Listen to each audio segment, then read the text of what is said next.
Well, we have a first announcement we have to make. As probably most of you know, Dr. Cerminara has passed on, and therefore will not be able to give the lecture, of course, that is dated for next Sunday. Therefore, instead of Dr. Cerminara, our old friend Ron Hogarth is going to take it. He's been looking into the Cayce material and will do as best he can to cover some of the fields that she had intended to cover. We all regret the passing of this good friend. I saw her not long ago up in Ojai, and she's really hoped to be able to be here. But after a long illness, this was not possible. So we all send her a good thought on her way and appreciate the many nice things she has done for us.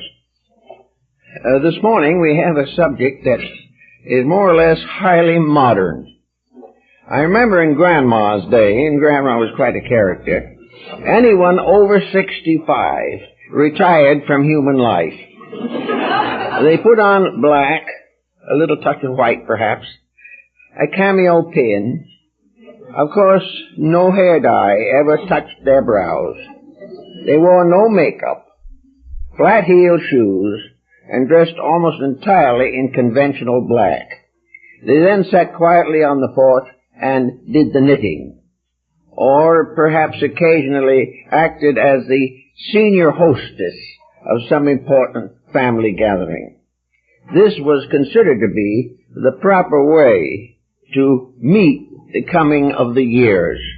To do anything different was to bring considerable criticism from the neighbors. It was rather important to stay within the pattern. All this reminds us of a bit of Greek mythology.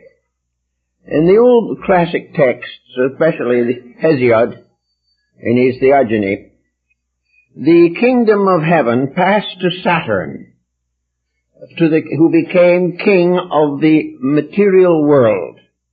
He was an elderly gentleman in mythology, rather pained expression, slender to distortion. He was winged sometime, but he also always carried a scythe and an hourglass. And in astrology at that time, he was assigned to that part of life after 65 years. Of course, the Greek mythology goes a little further, but most people haven't noticed it. After this went on for a while, Jupiter tossed Saturn out and took over the kingdom himself. And Jupiter was of an entirely different temperament. Jupiter was philosophical, and as the word implies, he was jovial.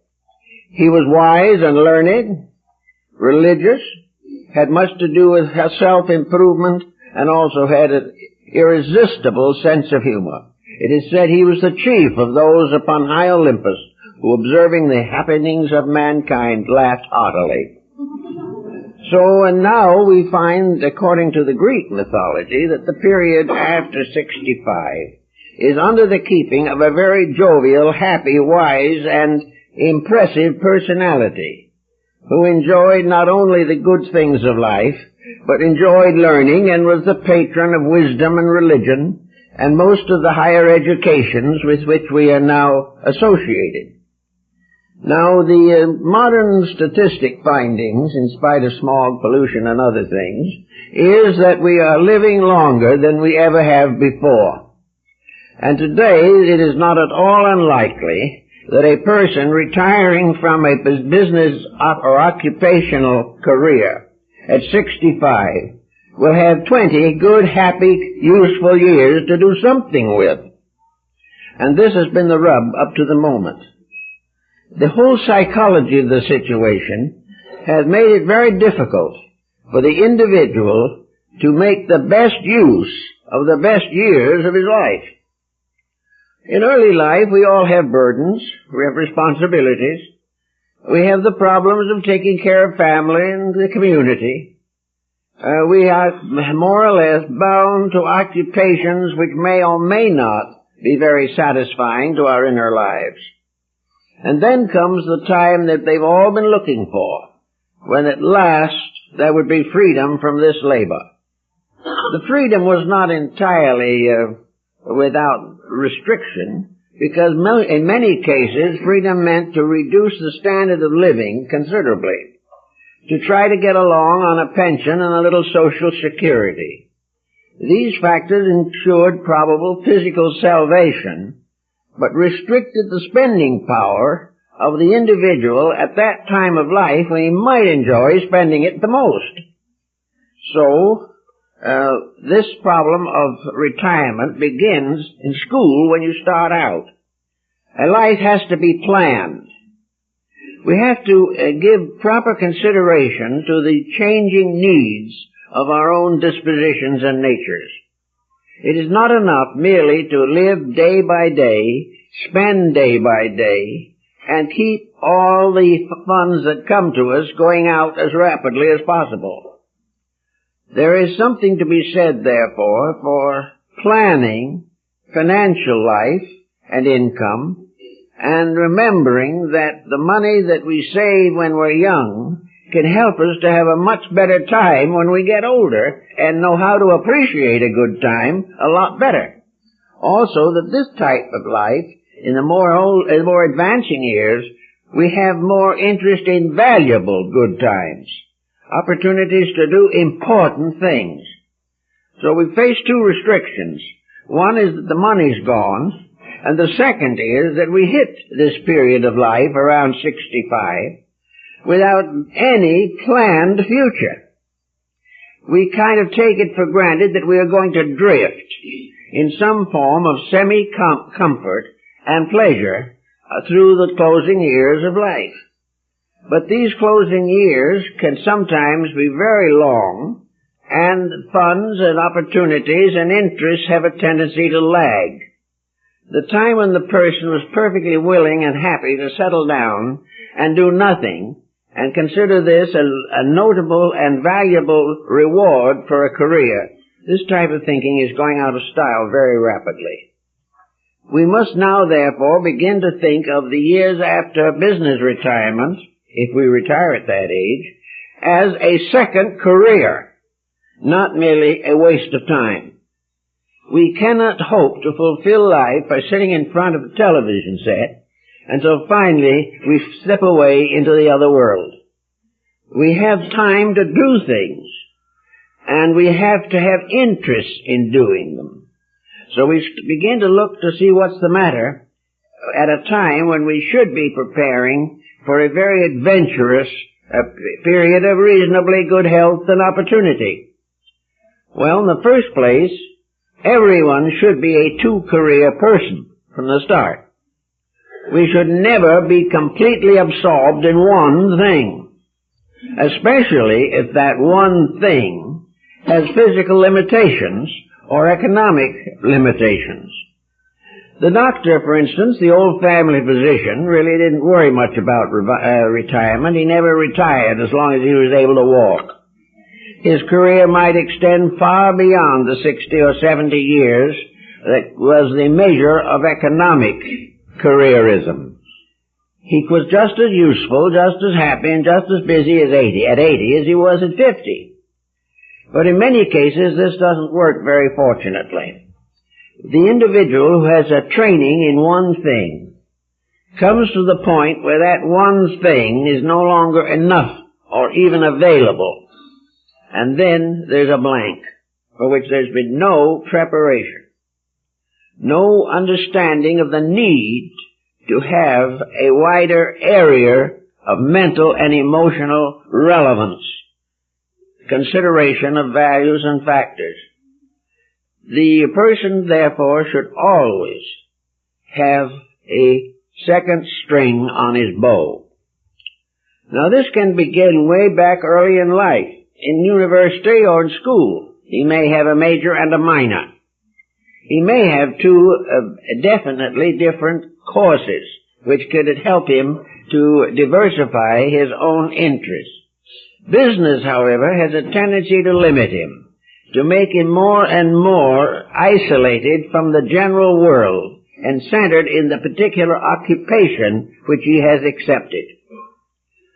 Therefore, we begin to say when people are 30 or 40 or 50 years old, it is high time to begin to give a lot of thought to a secondary career. It isn't as difficult as people might imagine. Psychiatrists and psychologists realize that in many instances the individual has a second career submerged. And it is this submerged second career that has been making life difficult for him ever since he started out. He has always had something he wanted to do and never could do, or didn't believe he could do. And as a result, there was a frustration that affected even the career in which he was properly oriented. Please. You're talking 2 weeks lecture ahead.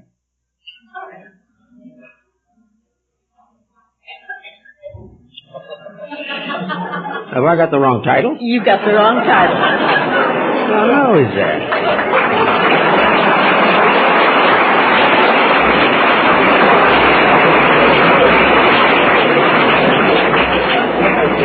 All right, we'll keep right on from here.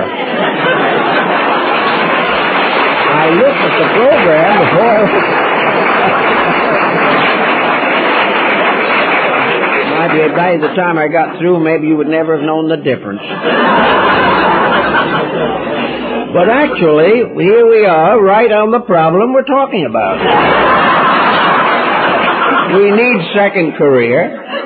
We come into the world, get stuck in something that we are doing, and in this state of being limited and restricted, we factually have no recourse but to go on in this rather lazy way.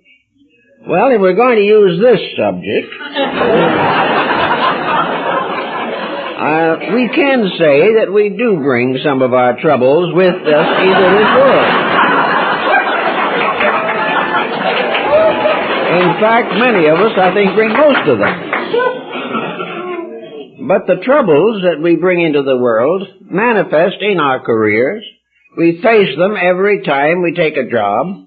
We face them when we go to school.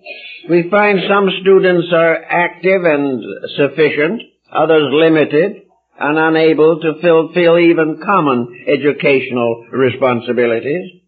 We find some who are born optimists and others pessimists, and we find each individual working towards some kind of a life security. Now, it may well happen that the actual fields of endeavor which his latent talents will bring into play are not available at the environment where he is living today. It is also quite possible that the individual was in the previous life ahead of his time and is still so. That he has been dreaming of a utopian dream of the future for which he gave his previous life and the earnings and yearnings of which he brings into the present one. So we can bring into it, life as it is, all kinds of unfinished business. And the problem of what to do with our life when we get here is probably the most important of the unfinished business. So, to go back to the subject we started out in, we take a job, we work through it to retirement, and then we are lost. Whatever the compulsion is from some previous embodiment, if there was one, and that is one compulsion, has been killed by the pressures of immediate circumstances. We have gradually been forced to sacrifice ourselves and our purposes for the well-being of those around us for whom we have unusual regard and affection. So we come in with certain talents, very often have no opportunity to use those talents, and then finally end in a rather routine business situation which rewards us only financially. Well, the financial reward is important, and to some people their profession is well satisfying. They enjoy it, they do well with it, and they continue on to the end. But here again we come to this problem of how are we going to get out of the mysteries of the subconscious, or that from which we have spawned the present embodiment, and fulfill more of the greater part of ourselves. if it is true that we bring into here a vast amount of unfinished business, it is very probable that this unfinished business has something to do with more than earning a living. The human nature, the soul in man, is not economically oriented. The body has its requirements, and most persons sacrifice all else to the requirements or satisfactions of the body. So whatever else came along has had very, very little consideration. In a highly industrialized world such as we live in now, it is quite possible that the average person in his regular career cannot afford to think, cannot afford to dream, cannot afford to hope for a better way of life. He must stay with what he's doing. But then comes this period in which he is no longer a servant of his physical conditions unless he chooses to be. So somewhere in this mystery is the possibility of unfolding potentials after the burden of regimented existence is past. So we could say that we have at least 15 or 20 years in life in which we can release parts of our nature which have had practically no expression in our daily contacts with existence. Somewhere in each person there is an inner life that must have some expression. And to go out of this world without having an opportunity to develop some of the internal initiatives of our lives is a sad and tragic but all too common thing. We are gradually changed into elements of an economic or industrial machinery, and in this we must remain until the bitter end. But with the coming of Social Security, pension systems, and matters of that nature, the bitter end does not have to be one of complete involvement in survival, trying to get along on a restricted income, trying to find what pleasure one can without the money to do it with. And looking back on the vast amount of money that may have been wasted along the way, which would be more useful after 65 than it was before 65, we begin to philosophize, and the empire of our older years comes under the rulership of Jupiter rather than Saturn. We are all looking more than any other way and any other thing for the solution to the needs of the inner life. These are the needs that press forward out of the past. Actually, we think of the human being as born and dying in this world. But actually, the human being is a long creature in existence. It has survived ages. It has gone forward through degree and culture after culture. It has been part of countless civilizations. It has spoken many languages. It has followed many paths, and comes now into the world with certain responsibilities and needs. It is almost certain that one of the most important traits of character that we have to develop in our present embodiment is discrimination, to find out what it is that will do the most for the greater part of ourselves. This little material island that we call the body is actually surrounded and permeated by the great ocean of spiritual space. There is a tremendous universality in which we live and move and have our being. This universality tells us of the tremendous potential in ourselves, but we have very little opportunity to do anything with it and very little incentive. Everything that we do here narrows us more and more into the physical environment.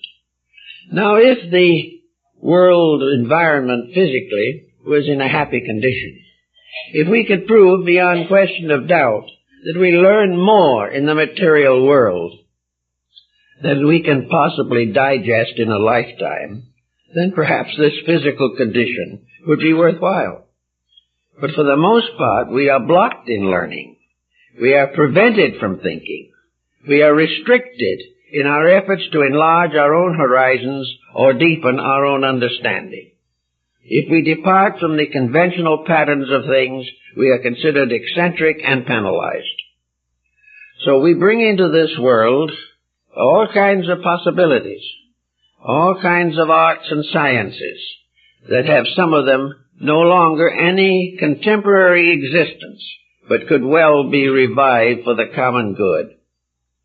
We also bring within ourselves this great hunger to grow, an infinite desire to expand and enlarge and enrich the total pattern of our existence. In order to do this, we must have time. We must have opportunity. We must have considerable interest in doing these things. Therefore, we come back again to the fact that we all have to buy, in one way or another, a certain amount of leisure time with which to use for thought. We have to pay out of our daily wages for the privilege of being thoughtful, intelligent, conscientious persons. We are not just given this. We have to do it ourselves. The majority of persons claim that after they have done a day's work, they are too tired to consider other matters. So they waste many hundreds of thousands of hours in some kind of entertainment that does not entertain. So, the planning of a time to grow brings into focus this problem of the second subject that I've just received here. And that is, do we bring our troubles with us into this world? We do not necessarily bring troubles. Rather, we bring the capacity for trouble. We bring into this world with us attitudes which can well lead to trouble. We also bring into this world a kind of freedom which has a great inducement to get us into trouble. We have the right to do as we please, and when we do it, we frequently are the worse off. So that we can bring into the world unfinished business, undisciplined attitudes, and unconditioned levels of consciousness which doom us to trouble. A trouble probably arises primarily from lack of experience. In some previous embodiment, we haven't learned certain lessons. So when the problems come up again, we are in a bewilderment. We are not capable of coping with them. So one of the things we have to do as we come into this world is to determine to accomplish something to get out of our own troublemaking device. We have to begin to think about things that perhaps we would rather not consider. One person may come into this world with an unconditioned, unrestricted impulse to worry. They have been a worrier perhaps for 20 lives or more. And the more they worried, the more really they had to worry about. Because worrying was not producing any consequential results worthwhile. So the person who's been a worrier since the dawn of time comes in for a short journey here through his environment which we call daily living. He will worry himself from the cradle to the grave, and in the course of doing it will probably worry nearly everyone he knows. Worry is something that gradually paralyzes his own initiatives, fills him with fears and doubts, creates burdens that exist only in his own mind, and finally condemns himself to a hypochondria involving not only his physical body, but his mental and emotional structure as well. So here we come. If we are worriers, and we notice that we are inclined to worry, then the thing to do is to take it on as a problem immediately. It is never too young to start. Perhaps we don't realize that it is a problem till we hit our teens or something of that nature, but the moment we notice that it is a discomfort and a restriction upon constructive effort, the time has come to go to work with it. Now another individual coming into this life may have been a Caesar somewhere in the background, or one of the generals of Alexander, and he comes into the world with only one tremendous purpose, ambition. He feels that he is destined and foreordained to run people, to dominate situations, to become powerful and wealthy, to become a great industrialist or a famous militarist. He comes in for the purpose always of having his own way and dominating and enslaving the minds of those around him. As a husband, he is a terrible mistake. As a wife, no better. So that all the way along, he is the victim of an inordinate belief that he was created for the purpose of running other people. Well, in the course of life, he learns a lot of lessons and goes out of here with many scars which he never needed, and perhaps and probably never does learn the lesson that he was supposed to learn. The lesson of gently and humbly accepting the responsibilities of daily life and contributing to the happiness and security of others rather than the dominant development of his own career. So he has wasted a life by failing to change his own pressures of personality. Then there may be another type of person that comes along who is very strongly theologically inclined. Perhaps for many lives they were in religious houses. Perhaps they were monks or nuns, or belonged to some other religion in other parts of the world. But they come in with nothing on their minds, actually, but a tremendous religious intensity. Quite young in life, they probably joined some religious organization as a natural expression of their pressures, and then settle down very often to an unreasonable frustration, in which instead of growing and learning and helping and serving, they simply settle down into the idea that piety, that the constant saying of prayers, the constant reading of scriptures, and the practice of certain physical austerities will fulfill life. These people succeed in going through the entire problem of existence without actually solving any of the real pressures of their own natures.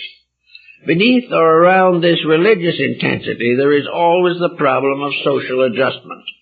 These people avoid that and ignore it. Instead of rising to meet a problem head on and solving it, they hide, taking refuge behind walls or psychological shrines to escape the challenge of daily living. These people are unable to cope with life. And this lack of coping is the result of having failed long ago to learn the lessons of adjustment. So they come in with tremendous pressures which are unable to lead them to any successful or constructive end. Then, of course, there are always those groups that arise with tremendous intensities in various fields of art, music, drama, religion, philosophy, education, science. There are the born scientists, the born opera singers, the born musicians, the child of 10 who is a mathematical genius. These types of individuals come in all the time, bringing with them assets out of the past, but for the most part also bringing with them liabilities. These tremendously intense people gradually become so immersed in a particular field of activity that they forget or choose to ignore the large problems of life. They consider that if they are a great artist, they have done it all. If they can exhibit in a salon, they are a success. If they can find a new gadget for some industrial house, they are inventors. Each of these persons has his own little world. And history, biography, and the records that we all have show that these little worlds are not always very satisfactory. We find the great musician whose private life was a complete problem.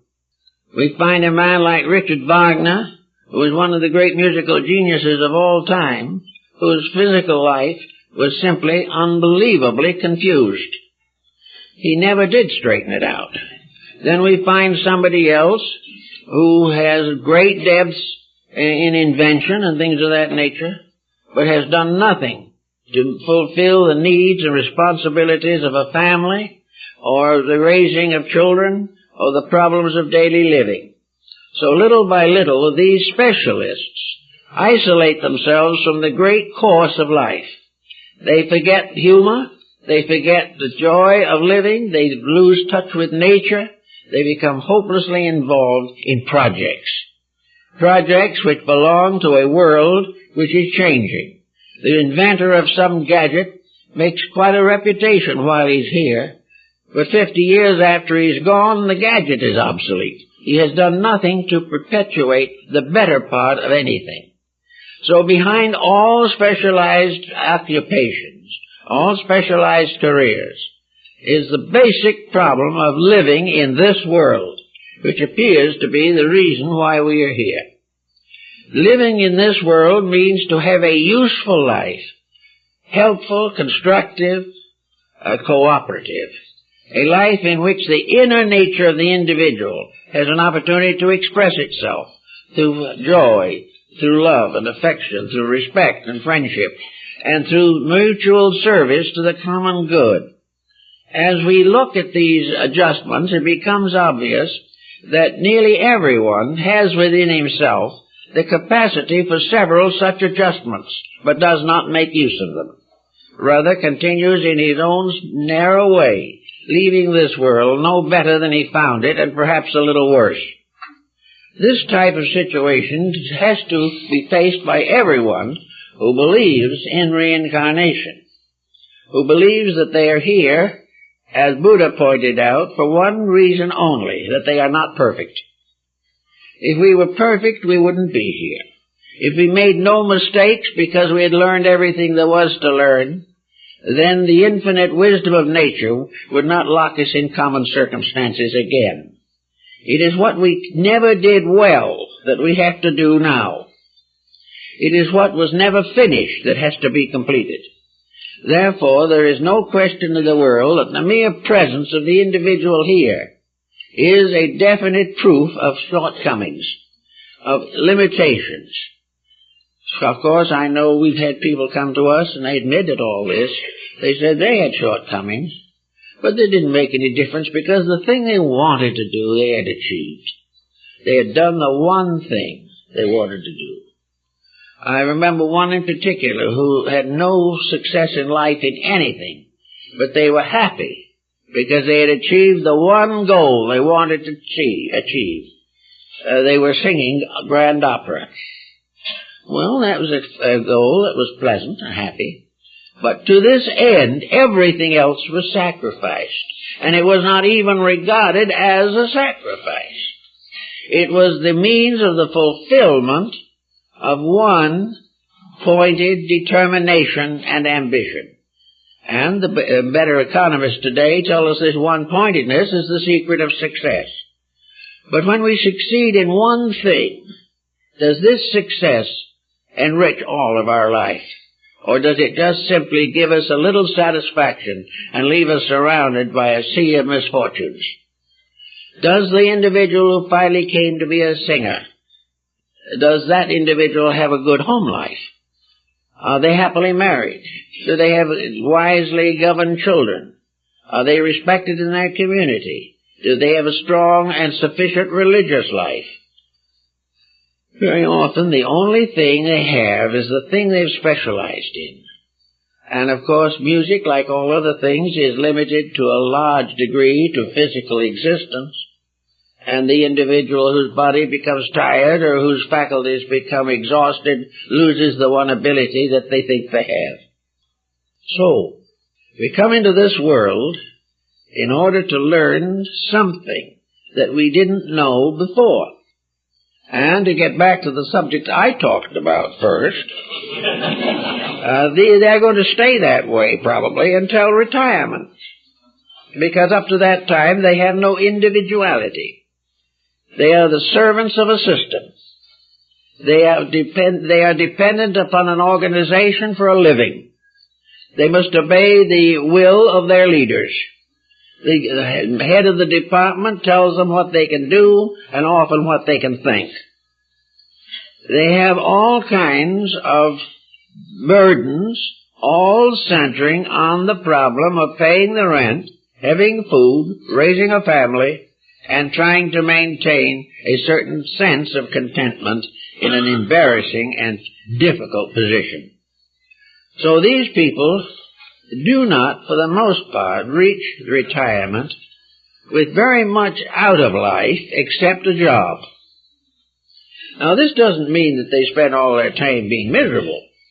They go away on vacations, they have pleasant times with their families, they see the scenery, they travel, and they develop all kinds of radio and video games and things of this nature, and some of them rise to the height of rock music. They have a good time, and they sit and watch baseball games, and sit there with their eyes glued to the plays, and feel that that is a tremendous fulfillment. By working hard and earning the price of the TV set, they have the right to sit beside it or in front of it every evening for 2 or 3 hours to watch programs that are for the most part worthless. But this is relaxation, this is success, this is the thing the individual has labored for so industriously and sometimes so painfully. Well, it goes on that way. People don't change too much in these things. Some of them develop nice and interesting hobbies. Some of them take on social activities.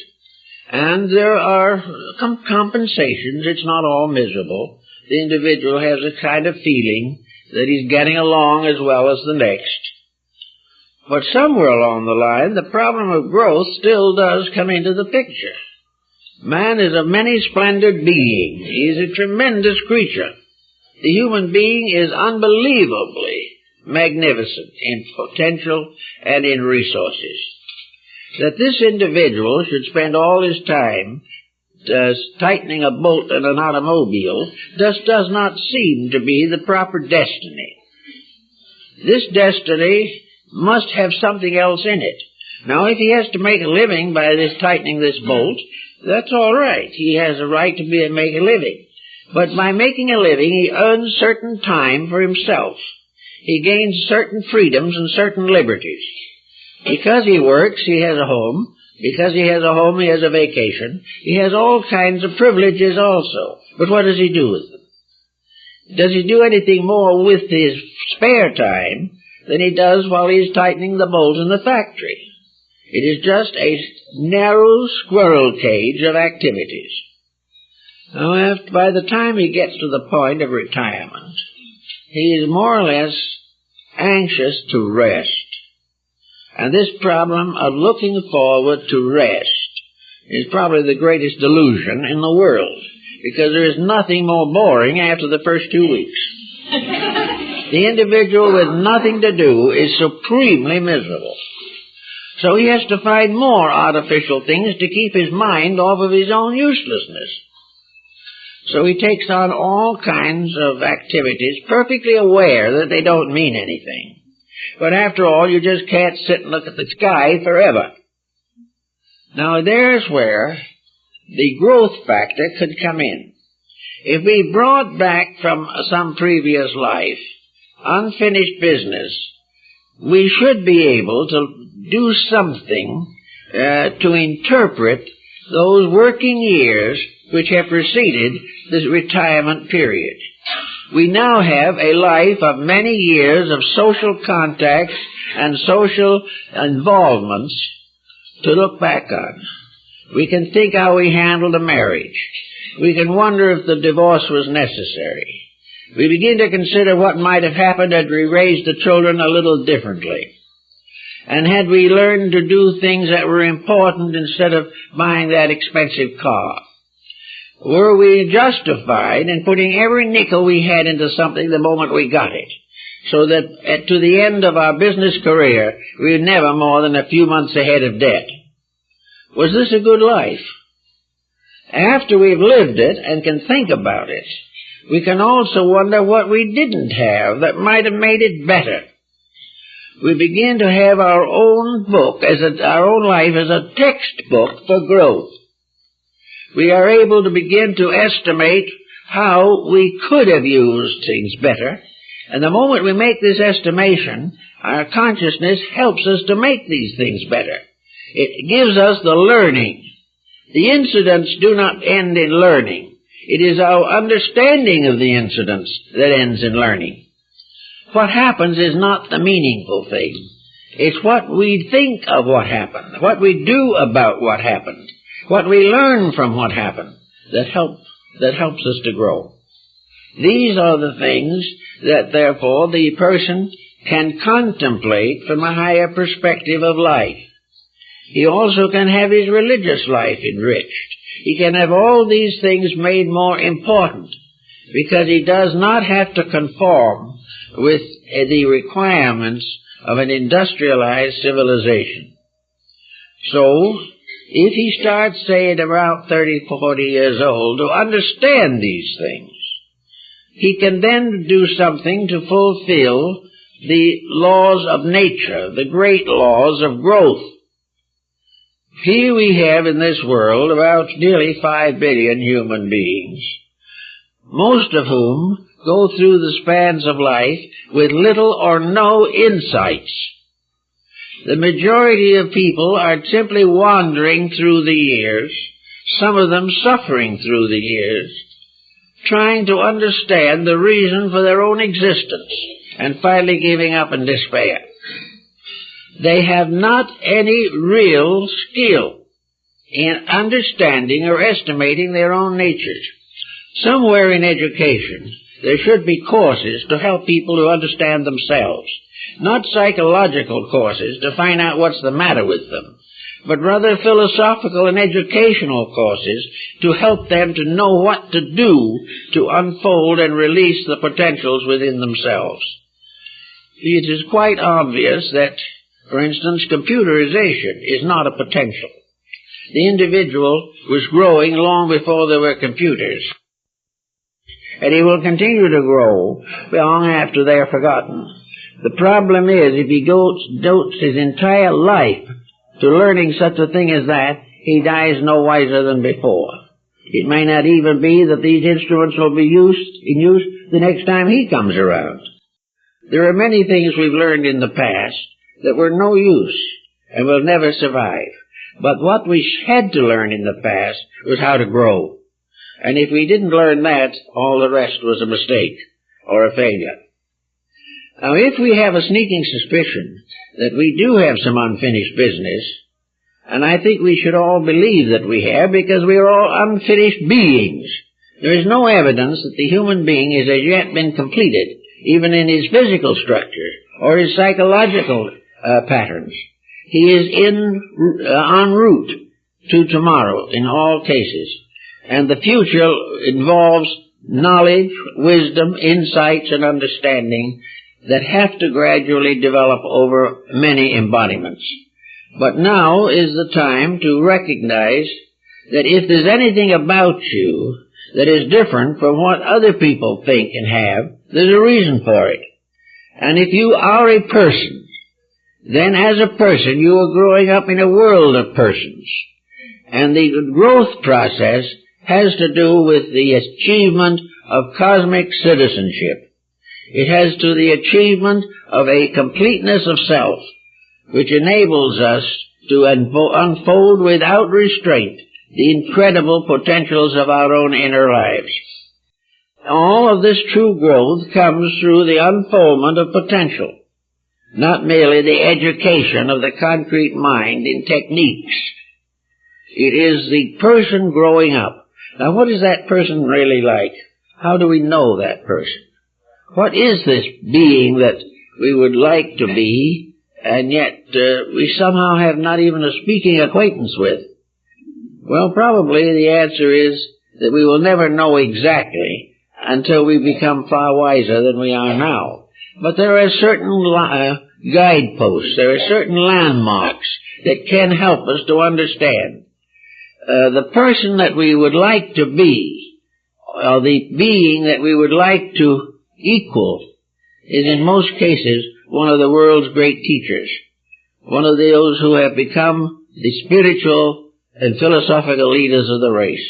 The great examples are beings like Buddha, Confucius, Christ, all of these great teachers whom we have identified with the highest nobility of our attributes, characteristics, and talents. Somewhere in each of us is this universally learned being. How to get to it, what to do about it, is always difficult. But we also know that the intellect isn't much help. It helps to some things. It helps us to understand the reason for things. It helps us to think through the projections of our own memories. But in some mysterious way, there is another power, the heart, which alone seems to be able to sense the realities. The heart seems to tell us that the works of the mind have limitation, and that the consequences and rewards of mental exertion are often futile. Whereas the rewards of the heart, gradually outgrowing selfishness, outgrowing cupidity, jealousy, hatreds, and all these things, gradually releases us into a larger dimension of existence. So, we are all looking for something to help out in these ways, because we do know that we are imperfect. We do know that something more is necessary. Now, in that particular case, how are we going to think about it? Well, to be going back to my first idea, I think the only way to think about that is through a time in which the mind is rescued from these pressures and allowed to think its own thoughts. A mind that has escaped from the tyranny of future ambition. The individual of 80 is not going to be quite as ambitious as the person of 40 or 50. Ambition is not going to force corruption. Ambition is less likely to cause the individual to disfigure his psychic nature. He is not likely to be as selfish, as cruel, dogmatic, tyrannical as a person in younger years, simply because his older faculties are instinctively somewhat improved by the experiences of life, whether he knows it or not, whether he realizes it or declines to accept it. The fact remains. So in that period, the individual can really begin to find out what he owes the universe, what is his debt to existence itself, and how he can pay it in the years that he is here. He will know perfectly well that he can't pay it with money, because most people do not have that kind of money, and it wouldn't do it if they had. But he does have opportunities to find out more about his own life. And I think in the early days this was one of the points that were emphasized in the mystery teachings, namely that as we come to the end of mortal existence, we begin to get a flickering glimpse of eternal existence. We suddenly realize that if there is something beyond the grave, then there is hope. If there's nothing behind the grave, then we have wasted and futilized the life. Because nothing that we are having and doing here has sufficient permanence for ourselves or anyone else to justify the costs in the corruption of our own character. So in the older years, the person naturally begins to think, wonder. He begins to, as Carl Jung points out, he begins to get rid of the useless burdens that have bound him to younger years. He is helped to this by circumstances. If he has a family, it has grown up. It is no longer dependent upon him. Therefore, the person, man or woman, who comes to the point of older years does have a special allotment of time enriched by memories and enlightened by experience. Now, the person may not even know this. They may be so busy being sorry for themselves or disliking someone else that it never occurs to them that they have gradually been working up to the real reason for their own lives. And that as long as they are concerned only with the extension of physical matters, or feel themselves to be completely comfortable in an embodied condition, these other situations are going to be overlooked or neglected. After we get a little further along then, we also begin to say, what are the soul factors which we are most likely to neglect in our daily work? One of the soul factors is expense, how to spend what we have. What are we doing in our extravagances or moderate expenditures what are we doing that has significance to the inner life of the person? I think perhaps Muhammad summarized that better than most others in the simple statement at least attributed to him, and when he said, if I had 2 coats, I would sell one of them and buy hyacinths for my soul. Now, somewhere in this problem, the problem of purchasing soul value comes into pattern. That somehow, no matter how beautiful or extravagant our home is, it is not a home unless the soul power is there. Something has to be transmuted into the love of beauty, the love of good, and the unselfish service of others. Something has to lead us to an eternal faith in the omnipotence of good and the omniscience of all that is necessary to our well-being. This type of thing should start a little earlier, so that we have time to build these patterns into our daily living. But for the most part, sufficient to the day is what we want to spend that day, and that is where it ends. But if we can plan things, we can say to ourselves, I am now building up a series of values which I want to understand later. I want to build up also an expression, an action. Most people live vicariously. They think their way through life, or they emotionalize their characters and careers. But every constructive value in life must be supported by an action. There must be something done. There must be a skill developed. There must be a discipline of the body and the mind. There must be a purpose for which we will sacrifice lesser things. Among those lesser things, ourselves. So little by little, by contemplation and the proper use of time, we can begin the process of rescuing perhaps the deserted garden that is within ourselves. We didn't take care of it. We allowed it to go to weed because we were busy taking care of career. But now that the career problem is no longer pressing, we live in a house, in a garden that needs care.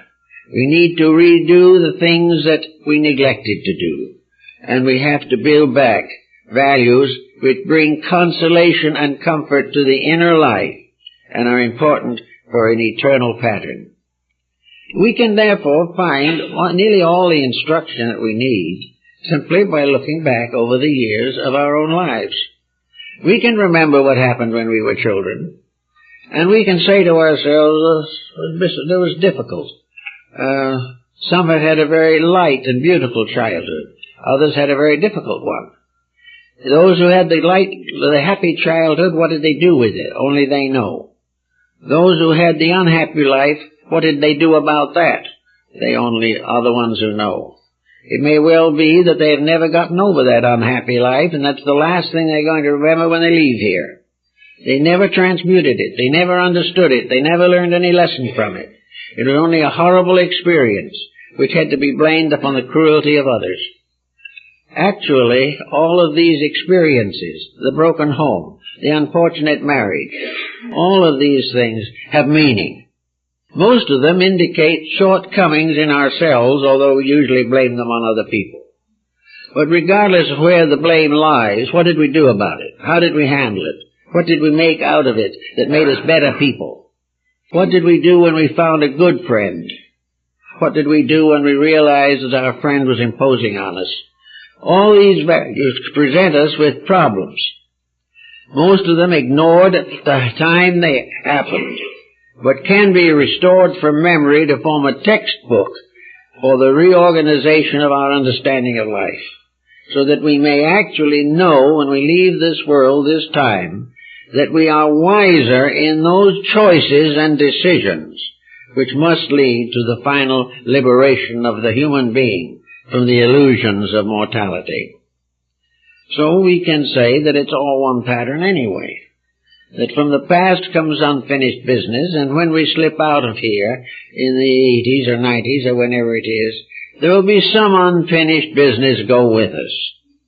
We will not have solved it all, but have we made one definite step in the direction of restoring our faith in deity, our strength in universal law? Are we more and more firm in ethics and in the integrities of life? Are we convinced of the ultimate victory of life over death and of good over evil? Do we live in a world of inner strength in which we have gradually weeded out all the weaknesses that might have restricted our growth? If we can say clearly that we have done at least a little of this kind of work, we can face the future with a much better hope. Also, it is an opportunity for many people to understand the world much better. At this time particularly, where political issues are extremely tense, where crises are everywhere in the air, the individual needs a better understanding of humanity than most have. We depend for our understanding largely upon reports, television programs, or the incessant line of books by informed sources. Most of these informed sources are not very encouraging, and they tell us very, very little about the hearts and minds of other people. If we do not like certain people, we can find nothing good in them. If we do not find good, we cannot cooperate. Little by little, our entire environment, which we are supposed to learn to understand, becomes all out of focus and becomes a mass of fears, doubts, hazards, and uncertainties. But in our older years, we can travel a little at least.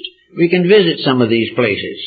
We can understand them. We can actually enroll in a school if we want to and study international relations or study diplomatic courses so that we gradually get a little idea of the facts of things.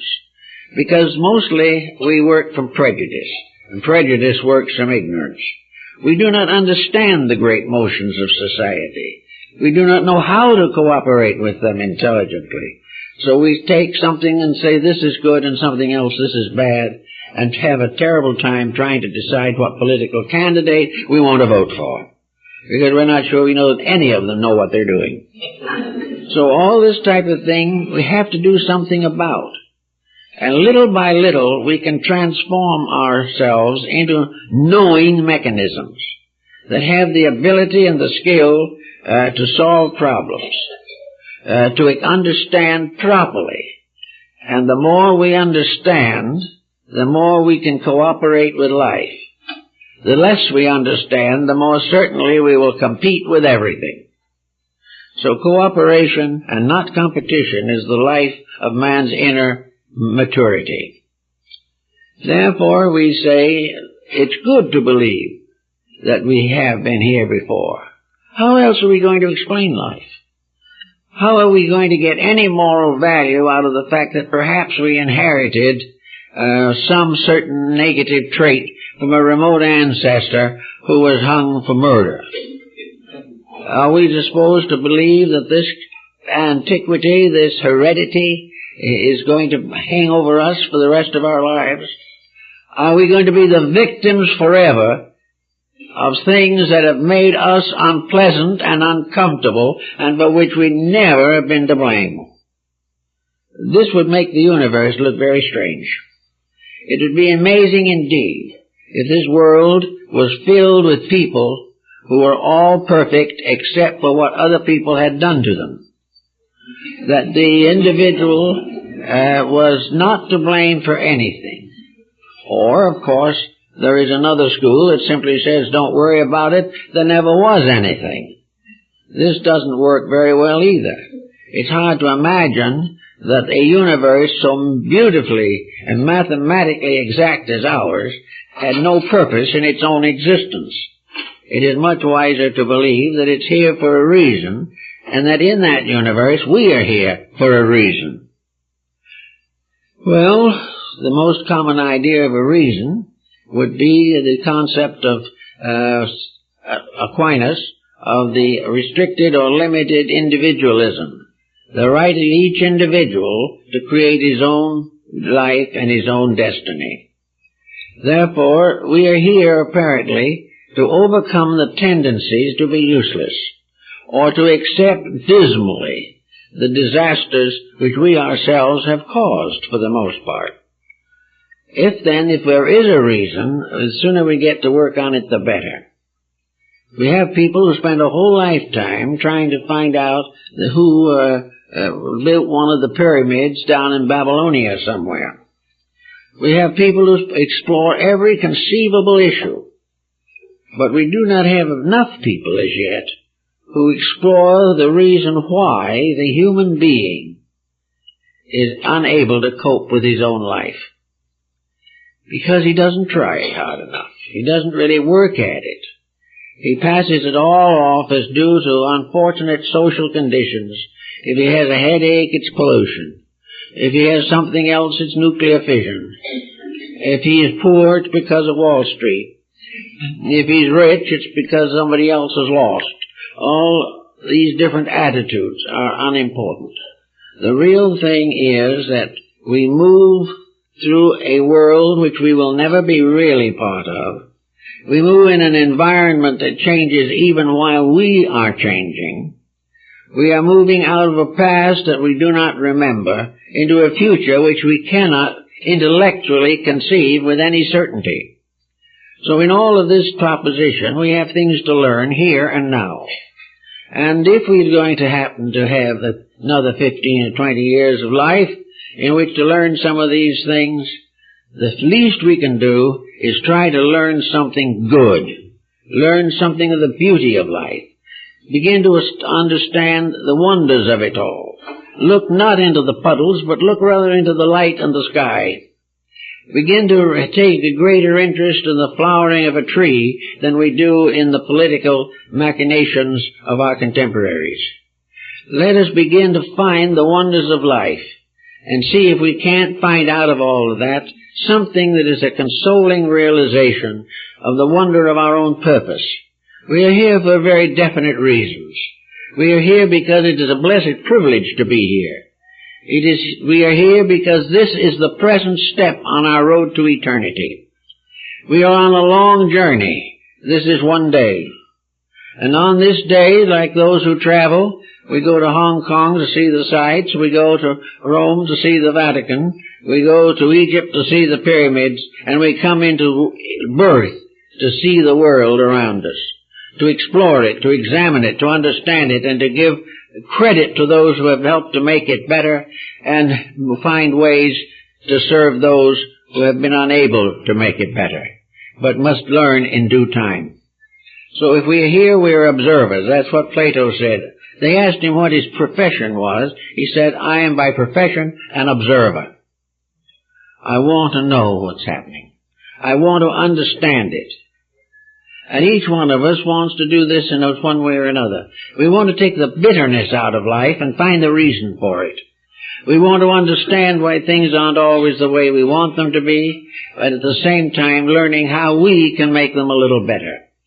We want to find justice, integrity, and find all this strange mystery of life involved within a divine love that is inevitable and unfailing. We just want to find reason, purpose, meaning. We want to really have a full life and not be forced to look everywhere for an escape from the boredom of our own ignorance.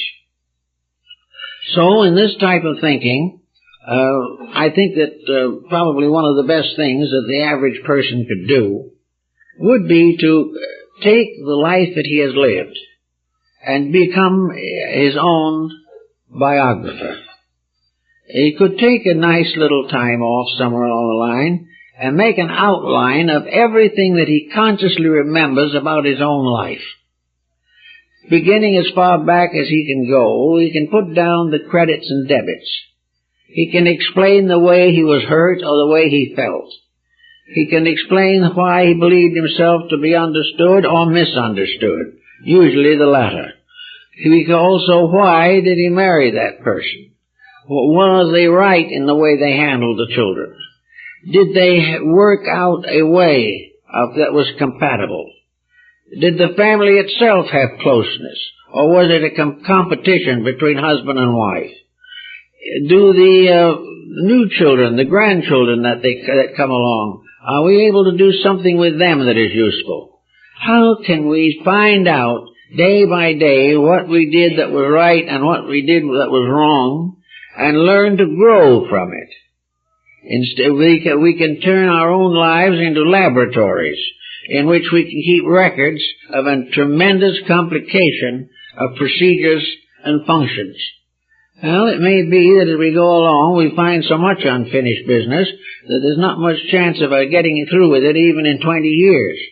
But we can start, and we can gradually become aware of what has been called the importance of living. Lin Yu Tang wrote a book on that subject. This is the importance of living. That regardless of everything else, to be alive is a major circumstance, a very significant experience in the mysterious flow of life. Therefore, to find the importance of living, it must tell us something. Now, if we do take anything with us beyond the grave, if there is a life beyond, it's obvious that most of the things we're doing now are not going to be very meaningful beyond the grave. We may become the greatest banker in the world, but where there are no banks, this is not a especially significant achievement. We may decide that we are the greatest artist who ever lived, but we will be brought down to humility when we understand the supreme artistry of creation itself. We may think that we were the ruler of a great nation, that we conquered one nation after another and became high pontiff over all of them. But over there aren't any nations to rule, and there are no armies to fight battles for us. Then we can go into other fields. We learned so very, very hard. We did everything possible so that we could write a great book on the history of the automobile. How it started, when it went to, and how we were able to get a few antique cars that are worth their weight in gold. And as owners, we are famous people. Now, after we depart from here, what does all this mean? Nothing. All that we can take with us would be a memory, perhaps, of the history of antique cars. But out where the sky and the clouds and the mysteries of life are, nobody cares. There's no future in it. If there is a future, because we know something, it's very probable everybody else there knows it too, so there's still no value particularly. What can we take with us that really is going to become a letter of introduction for a new day in the world? What can we take that cannot fail to meet the universal approval? Well, it seems that about all any of us can ever take with us into another life is ourselves, with whatever constructive adjustments we have made with society. If we have developed integrities and values, we can take these with us. We can take lessons we have learned. We can also take various values of religious intensity that we have studied or explored. Only things that benefited conduct, that gave us greater vision and restored the integrities of life in our own souls. Those are the things we have to take with us. And most people haven't had much time to study those subjects and haven't done much studying with it even if they did. So, while we have lots of time, we can begin to realize what is possible. We can realize that the good deed that we do, it may recommend us to a better life. The promises that we did not fulfill have no value. But all that is good in nature, all that is valuable, is shared in man's common love of serving his fellow creatures. The individual whose life is dedicated to service has the richest life, the most meaningful life, a life in which a warm, quiet, gentle sympathy with life has become a guiding principle. And when we get out of that terrible rush that most people are in and can settle back, we can begin to love the world, which we have learned to doubt because of our involvement. We also begin to understand through the dispositions of people who have hurt us.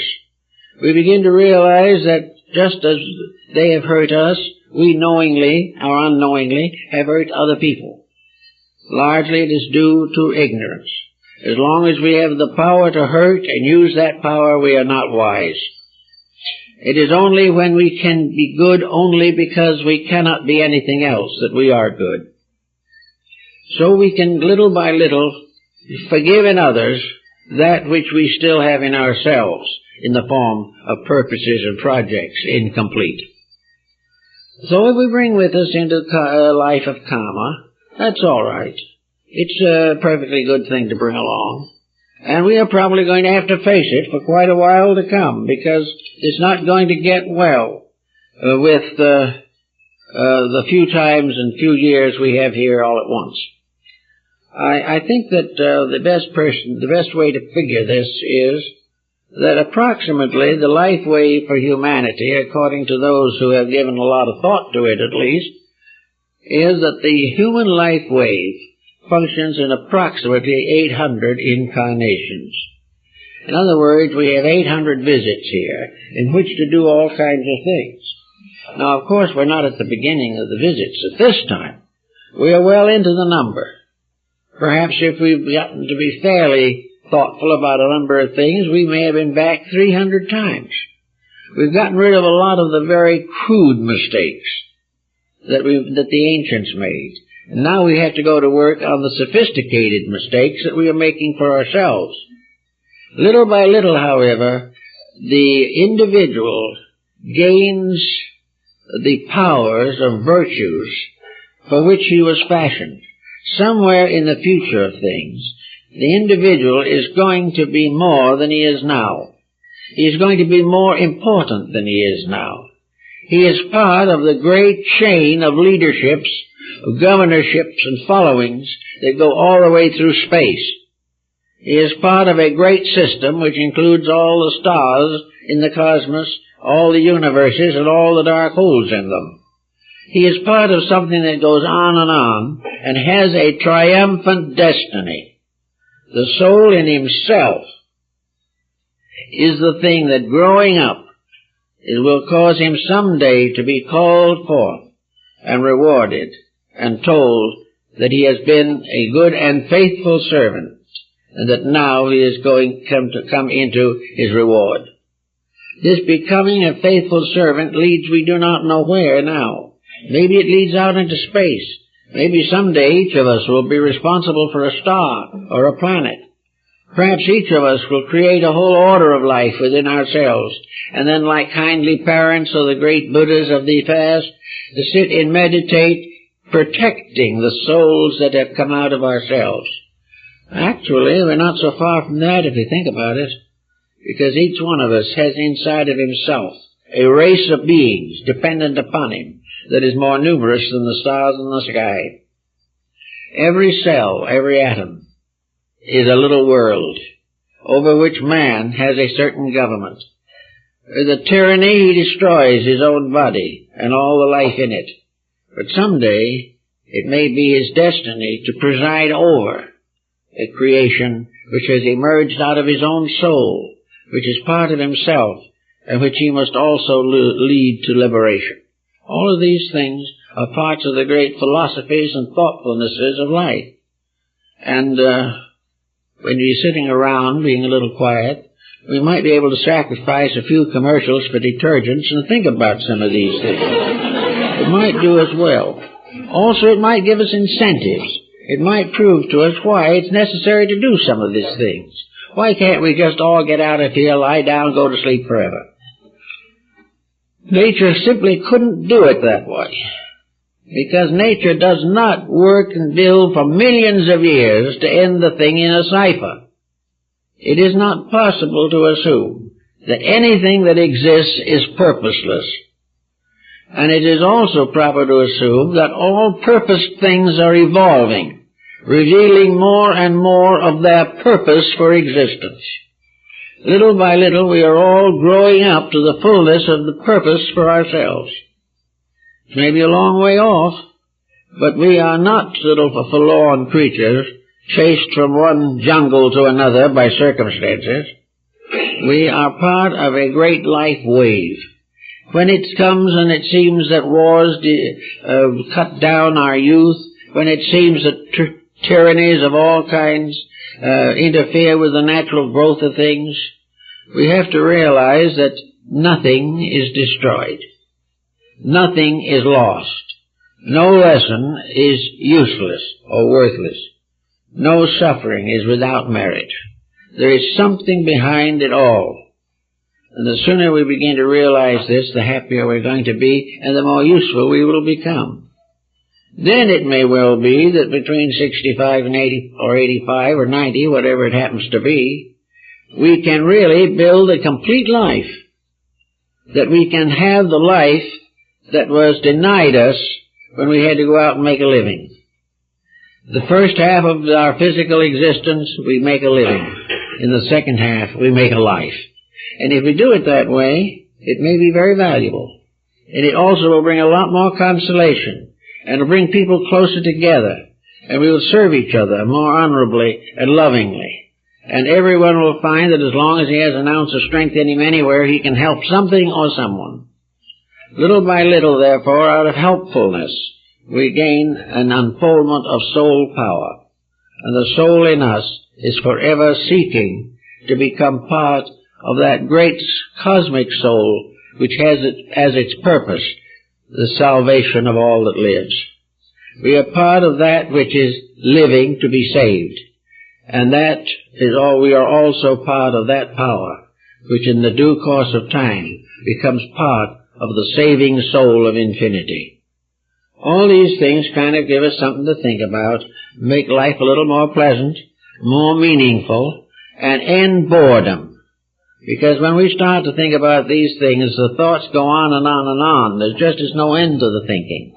And as long as all that thinking is beautiful, cheerful, helpful, hopeful, it keeps the life better, maintains health, and the person who in their older years is busy serving truth will have fewer ailments than the person who sits around and does nothing but be sorry for himself or regret his own existence.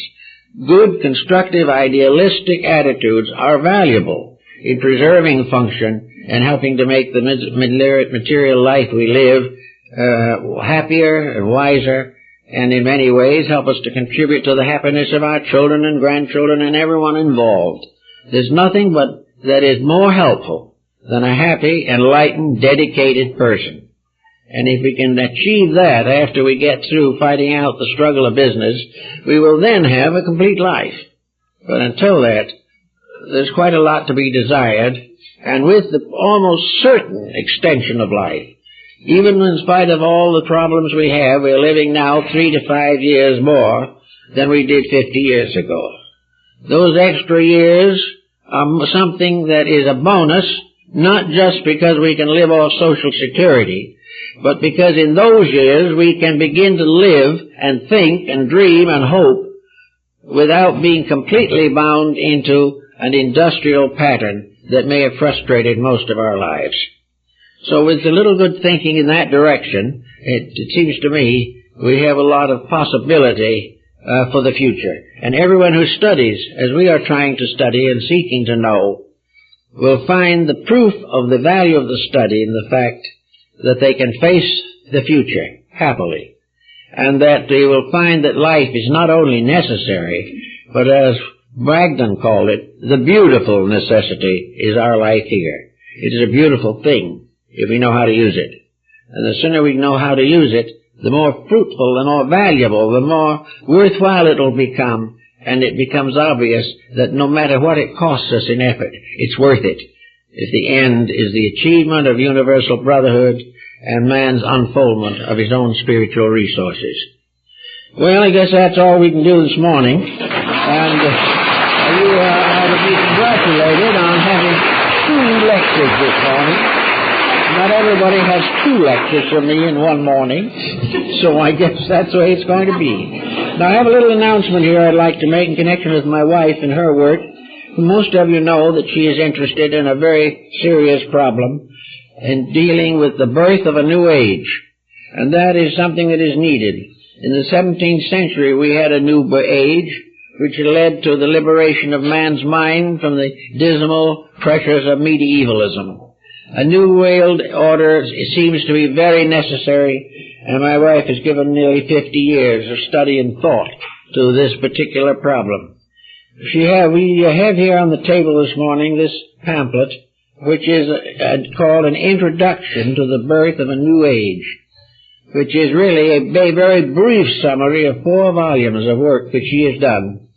And the volumes are not available at this time, but a pre-publication copy of these first 2 volumes can be seen in our library. It is available and has to do with the first aspects of her studies. And this pamphlet can be purchased at in our gift shop, and we hope that if you're interested, and I think you will be, in the great problem that is involved, namely the birth of a new age, and how we are going to gradually build this better way of life, which is necessary as we see the piling up of confusion and complexity. So we suggest this to your consideration, and thank you very much, and hope to see you again pretty soon.